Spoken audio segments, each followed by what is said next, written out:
barnaamijka taxanaha afmeer waa barnaamij aan ku fashilin doono dagartii iyo shirqooladii argagixisada al-shabaab ay ku xasuuqeen haldoorkii iyo miidii bulshada magaalada gaalkacyo ee Puntland iyo Galmudug. qaybta koowaad ee afmeer waxaanu ku dul istaagi doonaa dilalkii iyo howlgalladii hormuudka u ahaa dilaagii isboortiska ahaa waa Faysal Axmed Bashiir oo loo garan og yahay Faysal Gujis.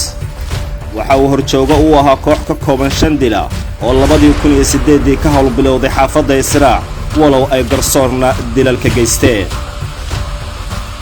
dilaagii dheelista kubadda cagta gabaadka ka dhigan jiray waa Gujise waa dilaagii ugu dilalka badnaa uguna naxariista darnaa dhammaan shabakadihii argagixisada al-shabaab uga howlgali jiray magaalada gaalkacyo. waxaan gacanta koowaad aan lahaa 15 qof at the moment markuu ninka garab marayo oo isdhaafi rabaan xabadda koowaad ama madaxa uga aado. sidee loo qorsheeyay dilkii ekis allah u naxariistay xildhibaan Siciid Lugool iyo ilaaladiisa oo isna ka mid ahaa mas'uuliyiintii sida arxan darrada loogu dilay magaalada gaalkacyo.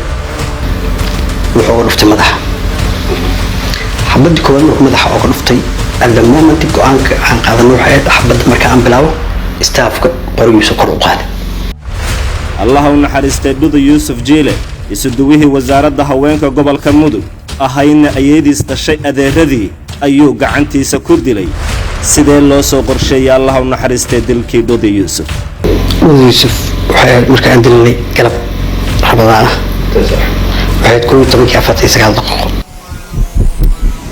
maxaa dhaqaale ku qaadatay dilkii Dudu Yuusuf? waxaa la siiyay $350. dhammaan su'aalahaas iyo kuwa intaas ka mug ballaaran ayuu dilaagan uga jawaabayaa barnaamijka taxanaha afmeer oo si cad u bayaamin doona dilalka arxan darrada ee argagixisada al-shabaab ay ku gumaadaan indhihii bulshada magaalada gaalkacyo.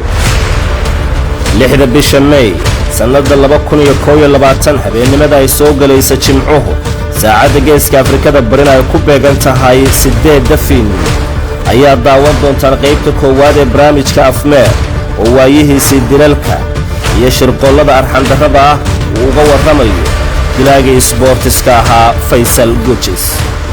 waxaa barnaamijka ka daawan doontaan barta afmeer iyo warbaahinta dowladda Puntland.